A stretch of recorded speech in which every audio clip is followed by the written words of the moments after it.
Hi everyone, আমি তায়েবা। তোমরা সকলে কেমন আছো? আরেকটা সুন্দর দিনে তোমাদের সকলকে স্বাগত। আজকে আমার বারান্দার জবা গাছগুলোতে 2টা জবা ফুল একসাথে ফুটেছে, আর যে লাল ফুলের কলিটা দেখিয়েছিলাম ওইটা অনেক বড় হয়ে গেছে। গাছগুলো দেখে আজকে একদম মন ভালো হয়ে গেল, আর মন ভালো হওয়ার পরে খেয়ে নিলাম 1 কাপ চা। আমি ওই দিন দেখিয়েছিলাম আমার এই বারান্দার গাছের কচু শাকগুলো আমি তুলছি, যেটার কচুর ডাঁটাগুলো দিয়ে আমি মাছ রান্না করেছিলাম, সেটা খেতে ভীষণ মজা হয়েছিল।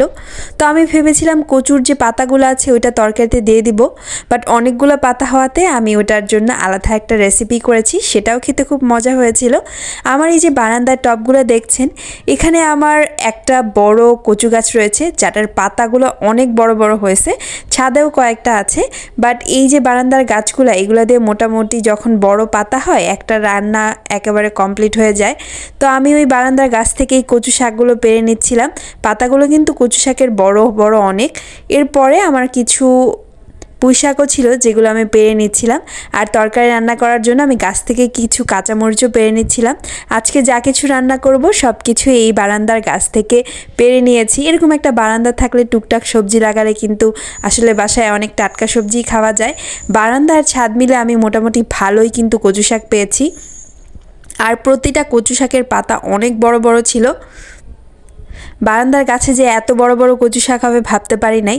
আর এই পাতাগুলো রান্না করলেও ভীষণ মজা লাগে, একেবারেই গলা চুলকায় না। তো আমি ভাবলাম যে এই কচু শাকগুলো দিয়ে কি রান্না করব। এরপরে ভাবলাম এটাকে একটু ভাজা যাক। আমি মূলত 5 ফোড়ন দিয়ে কচু শাকটা রান্না করব, আর এভাবে খেতে ভীষণ মজা লাগে। আমি ওই মেথি, ধনিয়া, কালো জিরা, শুকনা মরিচ দিয়ে ভালো করে ভেজে এর মধ্যে পেঁয়াজ, রসুন দিয়ে খুব ভালো করে ভেজে নিয়েছিলাম, যেখানে আমি কচু শাকগুলো রান্না করব। এভাবে রান্না করলে কচু শাকের মধ্যে একটা অন্যরকম ফ্লেভার আসে, যেটা খেতেও আরও বেশি ভালো লাগে। আমি ওই কচু শাকগুলো ভালো করে কেটে ধুয়ে পরে রান্না করছিলাম। দেখেছেন কচু শাক কতগুলো হয়েছে। বারান্দায় কয়েকটা গাছ থেকে আলহামদুলিল্লাহ অনেকগুলো পাতা কিন্তু পেয়েছি, আর এই রান্নাটাও বেশ মজা হয়েছিল। রান্না শেষে আমি এটার মধ্যে হালকা একটু জিরা গুঁড়া দিয়ে দিয়েছি। এভাবে কচু শাক কিন্তু আমার খুবই ভালো লাগে।